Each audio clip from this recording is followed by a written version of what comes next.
Selamat pagi, siang, sore, malam. Perkenalkan, nama saya Jeremy Dias Prasetyo, NLP belakang 120 dari kelas SEC. Kali ini saya akan menjelaskan laporan praktikum SAP yang saya buat untuk modul 5, Sales and Distribution. Langsung saja, yang pertama, untuk step pertama adalah create new customer. Di SAP, setiap customer yang ada itu harus didaftarkan dahulu ke dalam sistem. Cara gimana? Pertama, ke modul sales distribution dulu, lalu di sini ada maintain business partner. Setelah itu, di sini screenshot yang kedua ini sebenarnya sempat ke skip waktu pengerjaannya.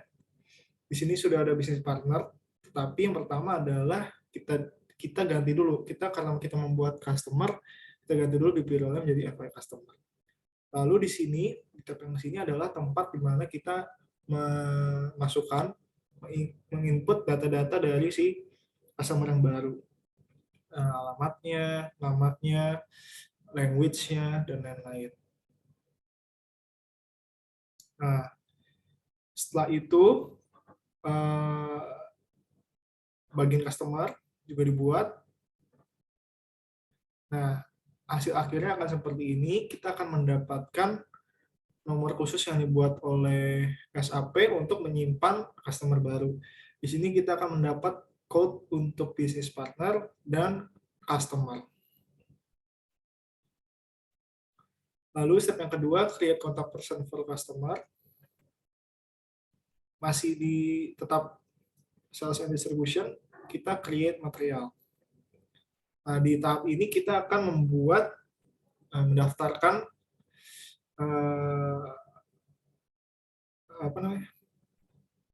kontak person untuk customer kita tadi. Nah, di sini saya memasukkannya sesuai modul, ada kontak person namanya Susan Smith. Datanya saya masukkan semua, dan di sini ada search term, dimasukkan angka unik akun saya, supaya nanti gampang untuk mencari atau memfilter mana-mana yang saya buat. Nah, di sini hasil akhirnya adalah kode unik lagi untuk si kontak person yang kita buat. Lalu yang ketiga, create BP relationship. Karena kita udah punya customer, kita udah punya kontak person, sekarang kita sambungin dulunya. Nah, di sini pertama relationship kategorinya diisi BUR 001, di mana artinya adalah has a contact person. Jadi relationship-nya adalah mempunyai kontak person. Lalu kita isi bisnis partner 1 siapa? Customer-nya. Dicari, nah ini supaya gampang tadi 085, jadi gampang nyari customer yang saya buat. Lalu bisnis partner yang kedua adalah kontak person yang kita buat. Lalu diisi juga validnya dari kapan sampai kapan, lalu di-execute. Hasil akhirnya, BP relationship-nya terbuat, dan di sini dapat lihat notifikasinya, relationship was applied dan were created.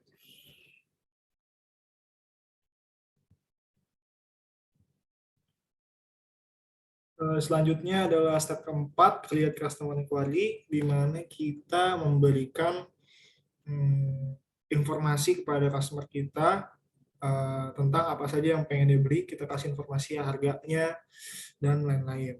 Di sini create inquiry di modul yang sama.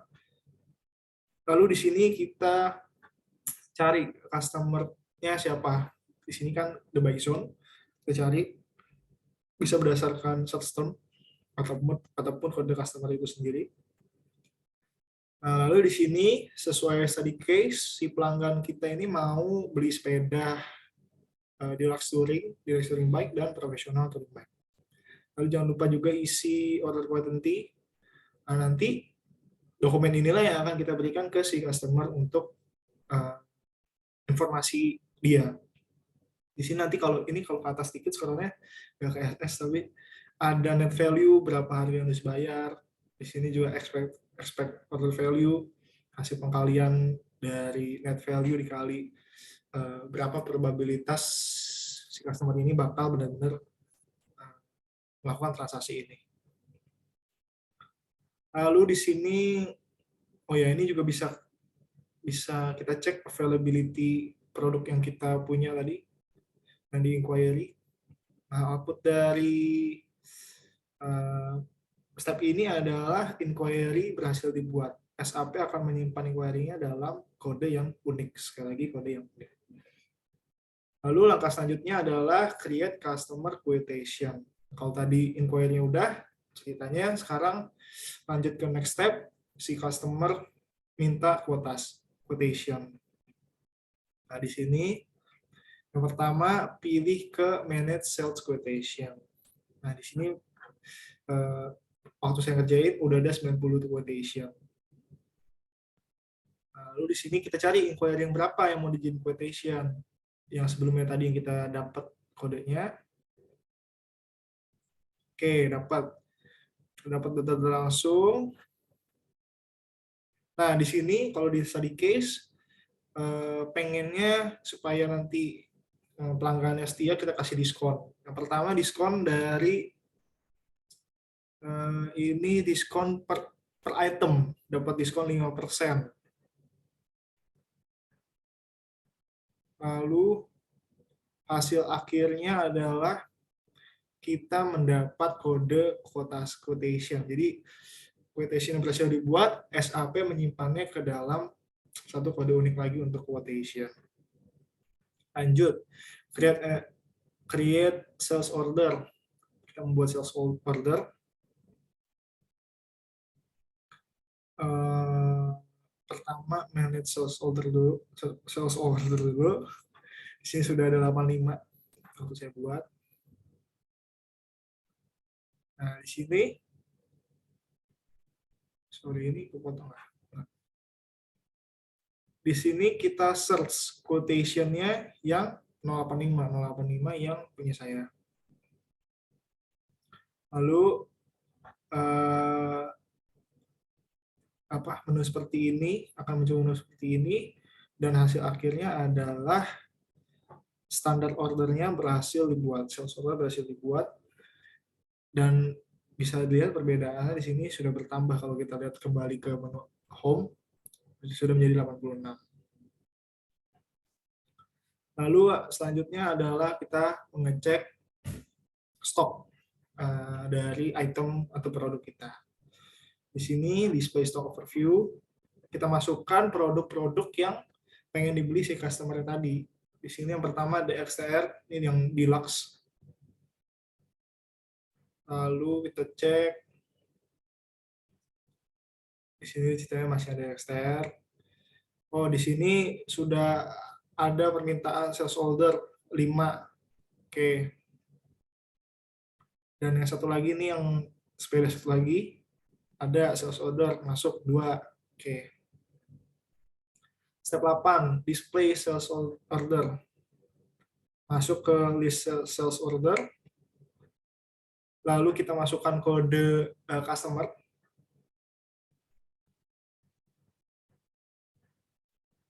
Nah, di sini kita akan melihat sales ordernya seperti apa.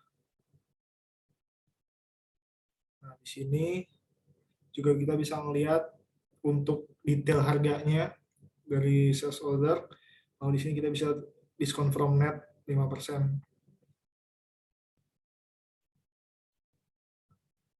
Ada diskon yang diterapkan di sepeda yang satu lagi ya, yang cuman beli 2 lah, sepeda gunung kayaknya. Sepeda gunung, kita lihat ada diskon 5%. Lalu setelah itu sudah dipasang semua, kita lanjut ke delivery. Kita kirim. Pertama, create outbound delivery. Lalu pilih untuk customer yang tadi kita buat. Di sini customer saya kodenya 25014. Nah, kita pengen ngirimnya ke dia kan. Oke, ship to party one item dengan sales order yang kodenya 86. Oke. Ini dikonfirmasi bahwa benar nih back zone-nya punya kita yang kita tuju. Lalu di sini create delivery. Kita membuat dokumen kalau ini barang bakal dikirim. Yes. Lalu setelah delivery kita cek stok lagi ke display stock overview. Nah, di sini kita cek yang sepeda pertama. Oh, sudah nyampe di delivery. Yang delivery udah 5. Oke. Nah, ini tidak dimasukkan yang saya lupa memasukkan yang sepeda satu lagi. Tapi seharusnya sama, nanti kalau dicek sepeda satu lagi, di delivery-nya sudah 2 berarti. Lanjut, kita cek outbound delivery status. Nah, di sini kita dapat melihat untuk outbound delivery ini created by 085, artinya saya yang buat created 085.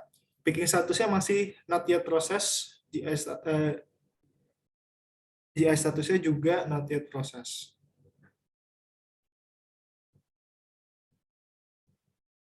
Nah, di sini kita bisa lihat detailnya, apa itemnya, ada deluxe touring bike dan professional touring bike.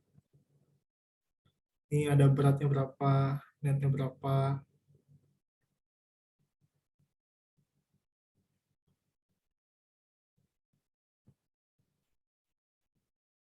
Oke, selanjutnya ini kita isikan data-datanya. Barangnya ini mau diambil di mana. Di sini storage location. Dan ini data-data yang harus diisi. Nah, hasil akhirnya adalah si produk kita ini akan dikirim. Jadi sudah melewati tahap picking.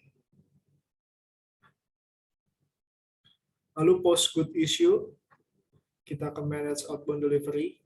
Kita post kalau barang ini sudah, ini bisa dilihat picking statusnya tadi sudah, karena proses yang sebelumnya ini sudah kita atur datanya, pickingnya di mana, storage-nya di mana. Sekarang picking statusnya sudah completely proses. Lanjut ke GI status. Di sini kita post good issue. Setelah itu outputnya adalah GI statusnya akan completely proses. Nah, sekarang kita cek stok status lagi. Udah pindah belum dari delivery. Balik ke display stock overview. Kita cari ini yang sepeda pertama.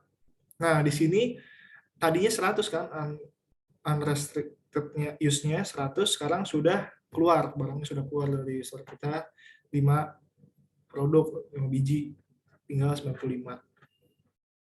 Yang sepeda satu lagi juga seharusnya berkurang jadi 98 karena berkurang 2.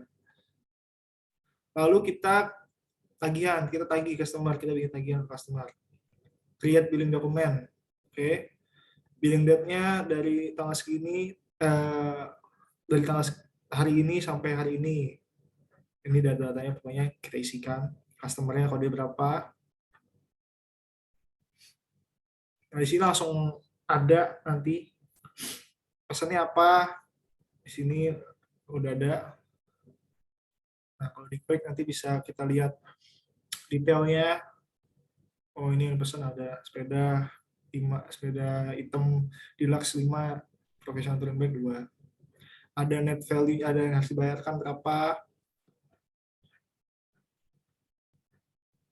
Dan outputnya adalah dokumen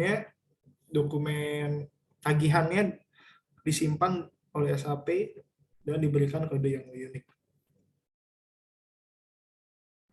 Oke, kalau udah dikasih tagihan, sekarang kita display billing dokumen. Kita mau lihat dokumennya. Nah, ini kode yang tadi kita dapat, kita masukkan ke sini. Billing dokumen, kita cari.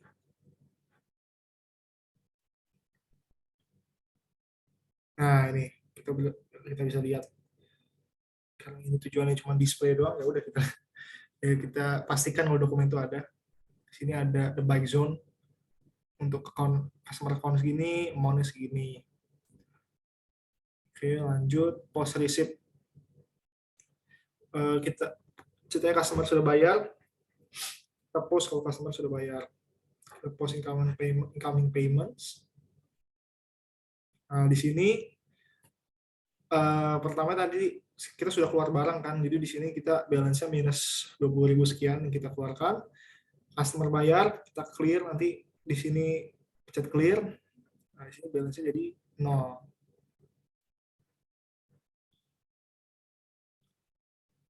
Nah, ini kita entry. Jadi kita prosesnya adalah kita entry ke jurnal kita bahwa si customer kita sudah bayar. Ya, ini jurnal entry. Lalu yang terakhir review document flow. Material document overview.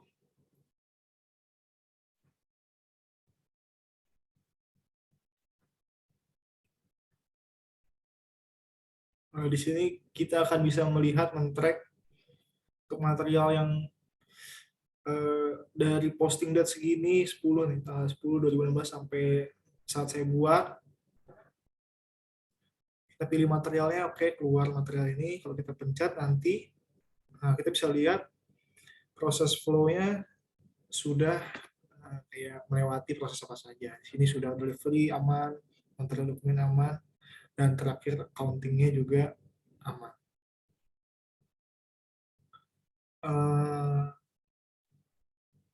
Yang terakhir ini adalah nomor dokumen yang saya dapatkan dari proses-proses sebelumnya, step-step sebelumnya, saya masukkan semua ke sini.